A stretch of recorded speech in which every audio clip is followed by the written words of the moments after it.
I'm the Princess Popcorn from Camp Glen Spey, and we just celebrated Renaissance Week at camp. So I thought I would film our epic poem so you could enjoy it.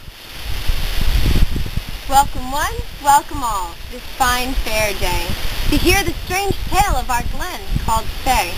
For those who don't know, I find it sad to recall the latest obstacle these days to hold us in thrall.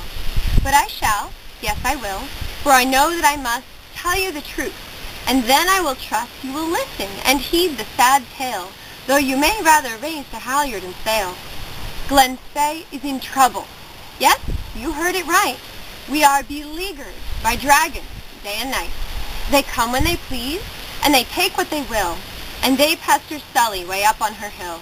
They've burned our crops and they've taken our cattle, till we were tempted to go into battle. But prudence had stopped us and bade us to wait. But we were fools, and now it's too late. They've taken our princess, young, sweet, and fair. They've stolen her, we're afraid, right down to her hair. They left no trace behind. They must have come late at night, for we've searched and we've searched, from the left to the right. She's gone, good and gone, and we know not what to do. Now, looking for help, we have turned to you. Help us find the princess. You know that you should, for she represents everything in the world that is good. Hearken, good people, for good news I bring. We have news of the princess, although it does sting to tell you that we still have not found her yet. A clue is still better than nothing, we'd bet. Our princess went fishing and watched from the shore as the sun sank into the trees. And what's more, we found a blue bow from her pale hair, so we know that the dragon didn't drag her back to his lair. There is still hope, so we'll keep on looking and pray the dragon hasn't time to start cooking. Hearken, good people, I bring more news your way. More clues have been spotted this very day.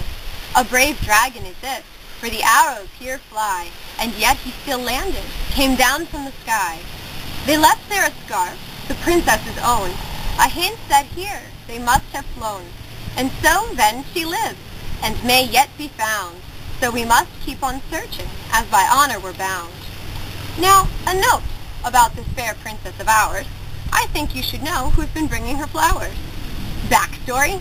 Yes, we have it in spades, and yours it shall be while we cool in the shade. Every princess, you know, has her one true love, the one who must have been sent from above. This princess spent all of her time down at the stable, and I know that this sounds right out of a fable, but the truth is stranger than fiction, they say, and this princess of ours likes to get her own way. So down at the stable she spends all of her time, no matter the weather, no matter the clime. A lad works in the stable, handsome and strong, but Antoine is as shy as the days are long. Perhaps, though, the heart of the princess he's captured, for only that explains why she returns enraptured.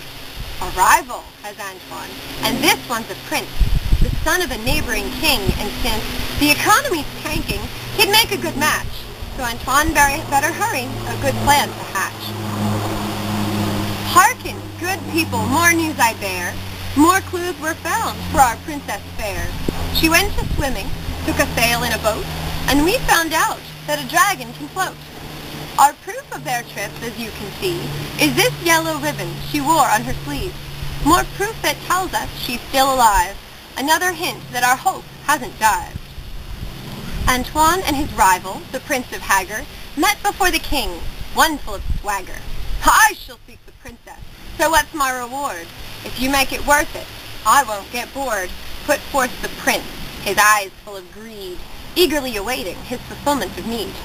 Well, I suppose half the kingdom is standard, and her hand in marriage, if it's not squandered, replied the king, senseless with grief, at the dragon who stole his daughter, the thief.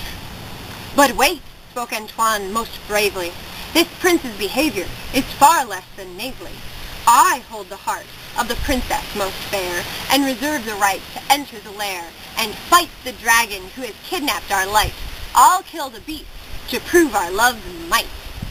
Excuse me, who are you? You smell like a stable. The princess can stand you? I'm barely able. sneered the prince with a face so disgusting. "Leave the princess in your hands? You're not to be trusted," said the king. "My daughter and a stable boy? Such a notion could only destroy our happy kingdom, and I will not stand for it," growled the king in a terrible sniff. "I have an idea," said the prince with a sneer. "Let's settle it now, if you are without fear." "A contest," said he, "a game of good sport, a duel this night before the whole court." "Done," cried Antoine as he raised his head high. "Fight for my love I will do or will die." Here we are back again, good people of Spey, bearing news of the princess this beautiful day. More hints have been spotted. A handkerchief in a tree. Slept there she must have, her handkerchief there, a clue as solid as a lock of her hair. So continue your search, good people of Spey. First find the princess, then the dragons will pay. But what of the duel, you may ask of me? Well, my response can satisfy your curiosity.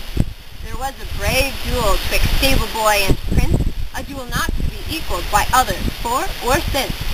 Both men were strong, quick, and good with a sword, and both eager to prove themselves to the lord of the kingdom, earning the right to search for the princess and the dragons to fight. They battled all night, from eve to the morn, till almost they thought a tie ought to be sworn.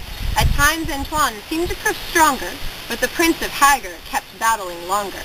The fight ebbed and flowed, neither man winning, until the prince took the upper hand, pinning Antoine to the ground while he slipped to the side, and evaded the prince with his sneer so snide. And so on they battled with parry and thrust, until both men were tired, and each knew he must end the fight soon.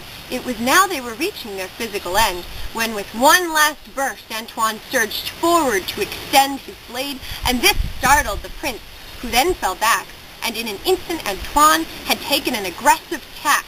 The prince could not hold his own any longer, and fell to the ground, and Antoine was the stronger. The prince knew he was beat. "Kill me quickly," he gasped. Certain these last few breaths were his last. But Antoine lowered his blade and helped him to stand, saying, "I'll let you live if you cede your attempts to her hand. We'll search for her together. It's better in buddies. And counting the horses, we'll have a quadrille." The Prince of Hagar shook the hand that was proffered. What choice did he have? There were no other offers, but the look in his eye told another story. Things for the prince were not hunky-dory. "And so both shall quest," proclaimed the king.